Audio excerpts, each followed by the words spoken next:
এবাৰ জুবিন গাৰ্গৰ অনুষ্ঠানৰ নামত ধন সংগ্ৰহত নামি পৰিছে একাংশই ধন সংগ্ৰহ কৰিছে 1500 পৰা 2000 টকা পৰ্যন্ত আৰু এই অভিযোগ এতিয়া উত্থাপন হৈছে প্ৰাক্তন আছু নেতা প্ৰাঞ্জল ডেকাৰ বিৰুদ্ধে শ্ৰদ্ধাঞ্জলি অনুষ্ঠানৰ নামত ধন সংগ্ৰহৰ গুৰুতৰ অভিযোগ উত্থাপন হৈছে আৰু ইতিমধ্যে এজাহাৰ দাখিল কৰা হৈছে বুলিও জানিব পৰা গৈছে এই ঘটনা সংঘটিত হোৱাৰ পাছতে এতিয়া তীব্ৰ প্ৰতিক্ৰিয়াৰ সৃষ্টি হৈছে পুনৰলে কৈছো টংলাত আছুৰ ভুৱা ৰচিদ ব্যৱহাৰ কৰি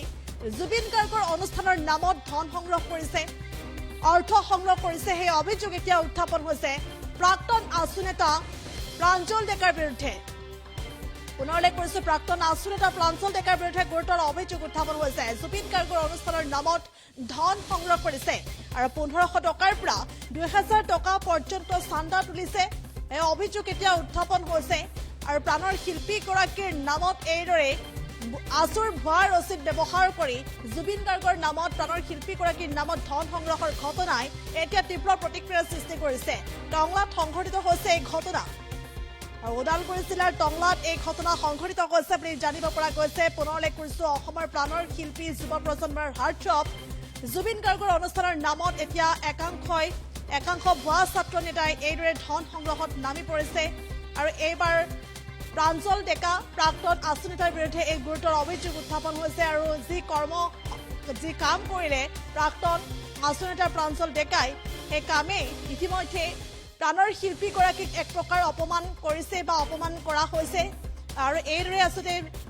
ধন সংগ্ৰহ কৰিছে 1500 টকাৰ পৰা 2000 টকা পৰ্যন্ত এই ধন সংগ্ৰহ কৰিছে আৰু সম্প্ৰতি এই ঘটনা পোহৰলৈ অহাৰ পাছতে তীব্ৰ প্ৰতিক্ৰিয়াৰ সৃষ্টি হৈছে ওদালগুৰি জিলাৰ টংলাত সংঘটিত হৈছে এই ঘটনা উল্লেখ কৰিব লাগিব যে 13 দিনীয়া এটা অনুষ্ঠানৰ আয়োজন কৰা হৈছিল শ্ৰদ্ধাঞ্জলি অনুষ্ঠান 13 দিনীয়া এটি শ্ৰদ্ধাঞ্জলি অনুষ্ঠান আয়োজন কৰা হৈছিল আৰু যি অনুষ্ঠান আচলতে ৰাইজে সিদ্ধান্ত লৈছিল যে কোনো ধৰণৰ চান্দা উঠোৱা নহব কোনো ধৰণৰ অৰ্থ সংগ্ৰহ কৰা নহব কিন্তু দুৰ্ভাগ্যজনকভাৱে টংলা বৰজিলা নিবাসী প্ৰাক্তন আছু নেতা প্ৰাঞ্জল ডেকাই আছুৰ ৰচিদ ব্যৱহাৰ কৰি জুবিন গাৰ্গৰ শ্ৰদ্ধাঞ্জলি অনুষ্ঠানৰ নামত টংলা জালুকবাৰী স্থিত ওম ভাণ্ডাৰৰ পৰা 1500 টকা আৰু লগতে টংলা চাৰিআলি স্থিত যুগান্তৰ বিৰি পাইকাৰী দোকানৰ পৰা 2000 টকা পৰ্যন্ত চান্দা সংগ্ৰহ কৰিছে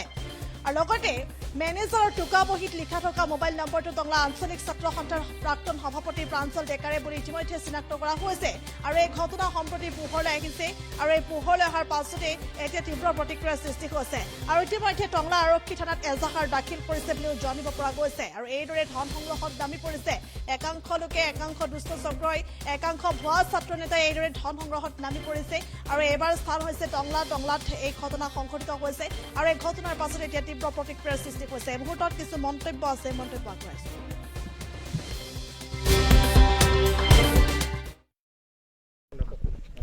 আচলতে যিটো ঘটনা হ'ল আমি সঁচাকৈ বহুত মৰ্মাহত হৈছোঁ আৰু দুখিত হৈছোঁ সেইকাৰণে যে টংলাত যিটো অনুষ্ঠান হ'ল এই অনুষ্ঠানটোত ইতিমধ্যে আমাৰ কনক সেনে কথাখিনি কৈছে যে কথাটো হ'ল কি যে কোনো ধৰণৰ মানে কোনো কাৰোৰ পৰা আমি চান্দা তুলি এই অনুষ্ঠানটো নকৰোঁ জুবিন দা যিহেতু সকলোৰে হিয়াৰ আমঠু সকলোৰে আপোন যোনে মানে নিজৰ ইচ্ছাকৃতভাৱে যোনে যি ইয়াত বৰঙণি আগবঢ়ায় বা দান আগবঢ়ায় সেইভাৱে অনুষ্ঠানটো হ'ব তেনেস্থলত যেতিয়া এই খবৰটো পালোঁ